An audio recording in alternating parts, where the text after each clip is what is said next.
Hi friends, இன்னைக்கு உலகம் முழுக்க ஒரே ஒரு விஷயத்தை பற்றி தான் பேசிட்டு இருக்காங்க. அதுதான் ஈரான் இஸ்ரேல் வார். கடந்த பிப்ரவரி 28 ஆரம்பிச்ச இந்த ஆபரேஷன் எபிக் ஃபியூரி இன்னைக்கு மார்ச் 2026 26 வந்து நிற்கிது. இது ஒரு பயங்கரமான கட்டத்தை எட்டிருக்குன்னு தான் சொல்லணும். இஸ்ரேல் அப்புறம் அமெரிக்கா சேர்ந்து ஈரானோட தலைநகரம் டெஹ்ரான் மேல நேரடியாக தாக்குதல் நடத்தி ஈரானோட உச்சபட்ச தலைவரான அலி காமேனியை கொண்டுட்டாங்க. பதிலுக்கு ஈரான் சும்மா இருக்குமா? இஸ்ரேல் மேலேயும் மிடில் ஈஸ்ட்ல இருக்கிற அமெரிக்க ராணுவ தளங்கள் மேலேயும் நூற்றுக்கணக்கான ஏவுகணைகளை வீசிட்டு இருக்காங்க. இன்னைக்கு காலையில கூட அபுதாபியில ஏவுகணை விழுந்துட்டு 2 பேர் இறந்திருக்காங்க. இந்த 2 நாடுகளுக்கும் இடையிலான பகை இன்னைக்கு நேற்று ஆரம்பிச்சது இல்லை. ஆனா இப்போ லேட்டஸ்டா வந்திருக்க ஒரு நியூஸ் உலகத்தையே ஒத்து பார்க்க வச்சிருக்கு. அமெரிக்க அதிபர் ட்ரம்ப் கொடுத்த 15 அம்ச திட்டத்தை ஈரான் அப்படியே தூக்கி குப்பையில போட்டுட்டு அவங்க ஒரு 5 நிபந்தனையை முன் வச்சிருக்காங்க. இது சும்மா ஒரு நியூஸ் மட்டும் இல்லை, இதுக்கு பின்னாடி ஒரு மிகப்பெரிய ஜியோ பாலிட்டிக்ஸ் இருக்கு. இன்னைக்கு வீடியோவில் அதோட ஆதி அந்தம் எல்லாத்தையும் தெல்ல தெளிவா பிரிச்சு பார்க்க போறோம். வாங்க வீடியோக்குள்ள போகலாம். நான் உங்கள் Prabhas Ravindran. Welcome to docking pictures.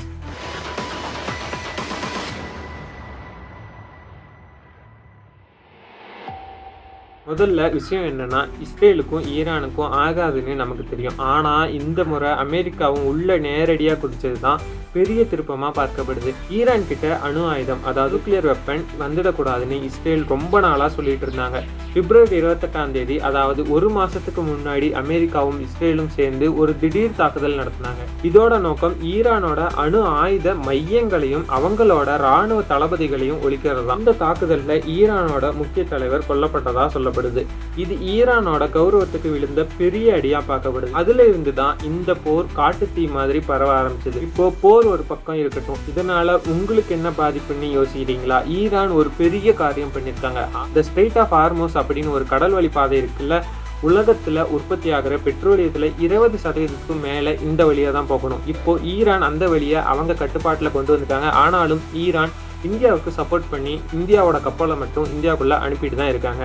எங்களுக்கு எதிராக இருக்கிற நாடுகளோட கப்பல் எதுவும் இதுல போகக்கூடாது, போக முடியாது, இதுக்கு நாங்க ஒரு சார்ஜ் பண்ணுவோம் அப்படின்னு சொல்லிட்டு கிட்டத்தட்ட 20 to 28 கோடி ரூபாயை ஒரு கப்பல் கிராஸ் ஆகிறதுக்கு சார்ஜ் பண்றதா சொல்லப்படுது. இந்தியா மாதிரியான நாடுகளுக்கு இது ரொம்ப கஷ்டமான விஷயம்.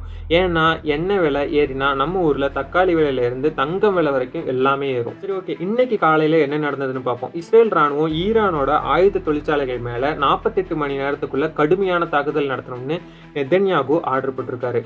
ஏன் தெரியுமா? அமெரிக்க அதிபர் ட்ரம்ப் ஒரு பக்கம் பேச்சுவார்த்தை நடத்தலாம்னு சொல்றாரு. ஆனா ஈரான் அதை முற்றிலுமா மறுத்துட்டாங்க. தலைவரை கொன்னவங்களோட பேச்சுவார்த்தை கிடையாதுன்னு ஈரான் வெளியுறவுத்துறை அமைச்சர் ரொம்ப தெளிவா சொல்லிட்டாரு. இன்னொரு பக்கம் குவைத், பஹ்ரைன் அப்புறம் ஜோர்டான்ல இருக்கிற அமெரிக்க தளங்கள் மேல ஈரான் ஏவுகணை வீசிட்டு இருக்காங்க. லெபனான்ல இருக்கிற ஹிஸ்புல்லா அமைப்பும் இஸ்ரேல் கூட நேரடியா மோதிட்டு இருக்காங்க. இதனால இஸ்ரேல்ல இருக்கிற மக்கள் பதுங்கு குழிக்குள்ள வாழ வேண்டிய நிலைமையா ஏற்பட்டிருக்கு.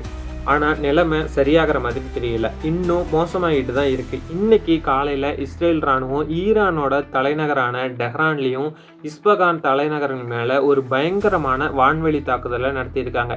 இஸ்ரேல் என்ன சொல்றாங்கன்னா, ஈரானோட ஏவுகணை தயாரிப்பு மையங்களை நாங்க அழிச்சிட்டோம் அப்படின்னு சொல்றாங்க. ஆனா ஈரான் சும்மா இருக்குமா? பதிலுக்கு அவங்களும் ஏவுகணையை ஏவி இருக்காங்க. இதுல அதிர்ச்சியான விஷயம் என்னன்னா, அபுதாபியில ஈரானோட ஏவுகணை ஒண்ணு விழுந்திருக்கு. அதுல 2 பேர் இறந்துட்டதா தகவல் வெளியாயிருக்கு. இது அரபு நாடுகளுக்கு மத்தியில பெரிய பதற்றத்தை உருவாகியிருக்கு.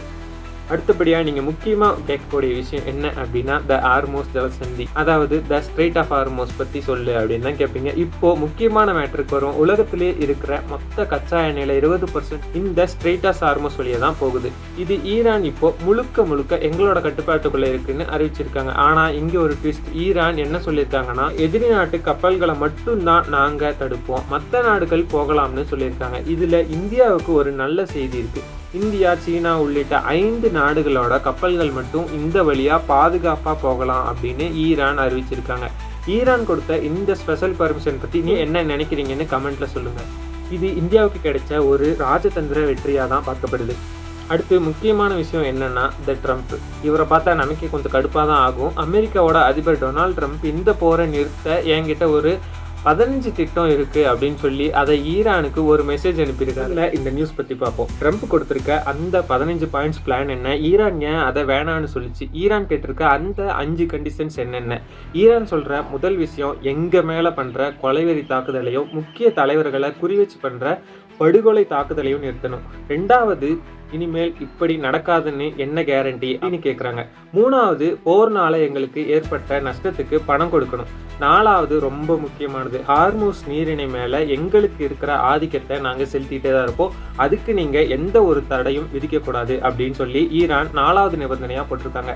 அப்புறம் 5வதா, எல்லா இடத்துலையும் சண்டையை நிறுத்தணும். இதை தான் ஈரான் 5 கண்டிஷன்ஸில் ஆட் பண்ணியிருக்காங்க. இது கேட்கறதுக்கு சாதாரணமாக தெரிஞ்சாலும் அமெரிக்காவுக்கு இது ஒரு பெரிய செக் பாயிண்ட் வைக்கிற மாதிரி தான் இருக்கும். இப்போ இதோட வரலாற்று பின்னணி என்ன அப்படின்னு பார்ப்போம். இப்போ 40 வருஷம் பின்னாடி போவோம். ஈரான் ஏன் அமெரிக்காவை இவ்வளவு இருக்குது? 1979 நடந்த அந்த இஸ்லாமிய புரட்சி, இஸ்லாமிக் ரெவல்யூஷன் அப்படின்னு சொல்லுவாங்க இல்லையா, அந்த இஸ்லாமிக் புரட்சி அதுக்கு முன்னாடி வரைக்கும் ஈரானில் இருந்த மன்னர் அமெரிக்காவுக்கு ரொம்ப நெருக்கமாக இருந்தார். ஆனால் புரட்சிக்கு அப்புறம் அந்த ஆட்சி அமெரிக்காவை பெரிய சாத்தான், அதாவது கிரேட் சாத்தான் அப்படின்னு சொல்ல ஆரம்பிச்சிட்டாங்க. இது ஆரம்பிச்சது தான் இந்த ஈகோ யுத்தம். அப்புறம் 2015 ஒபாமா பீரியட்ல ஒரு நியூக்ளியர் டீல் போடுறாங்க. ட்ரம்ப் வந்ததும் இது சரிப்பட்டு வராதுன்னு சொல்லி அந்த ஒப்பந்தத்துல இருந்து வெளியேறி ஈரான் மேல கடுமையான பொருளாதார தடைகளை விதிச்சாரு. இதனால ஈரானோட பொருளாதாரம் ரொம்பவே அடிவாங்குச்சு.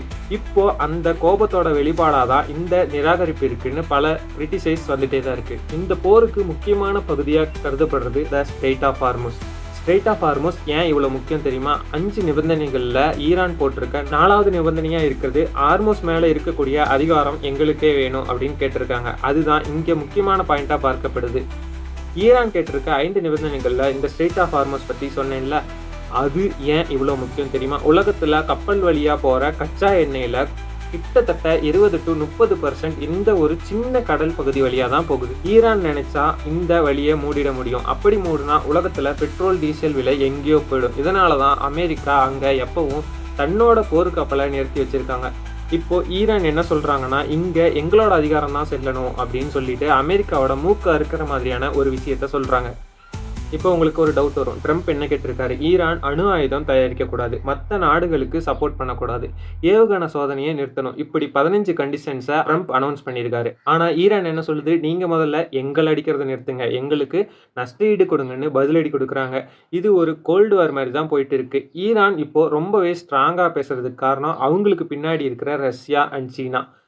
சரி, ஓகே, இந்த மோதல் இப்படியே போனால் என்ன ஆகும்? இந்தியாவுக்கு இதில் என்ன பாதிப்பு? நம்ம ஈரான் கிட்ட இருந்து தான் என்ன வாங்கிட்டு இருந்தோம், ஆனால் அமெரிக்கா தடை போட்டதால் இப்போ அதை நிறுத்தி வச்சுருக்கோம். சப்போஸ் ஈரான் சொல்கிற மாதிரி ஒரு சமரசம் நடந்தால் இந்தியாவுக்கு அது பெரிய லாபமாக இருக்கும். ஆனால் இஸ்ரேல் சும்மா இருக்குமா? ஈரான் ஸ்ட்ராங் ஆகிறத இஸ்ரேல் ஒருபோதும் அனுமதிக்காது. இப்போ நம்ம இந்த வீடியோட கன்க்ளூஷன் பாயிண்ட்டுக்கு வந்துட்டோம்னு நினைக்கிறேன். இந்த 5 நிபந்தனைகளை அமெரிக்கா ஏற்றுக்குமா இல்லை ட்ரம்ப் ஏற்றுக்குவாரா?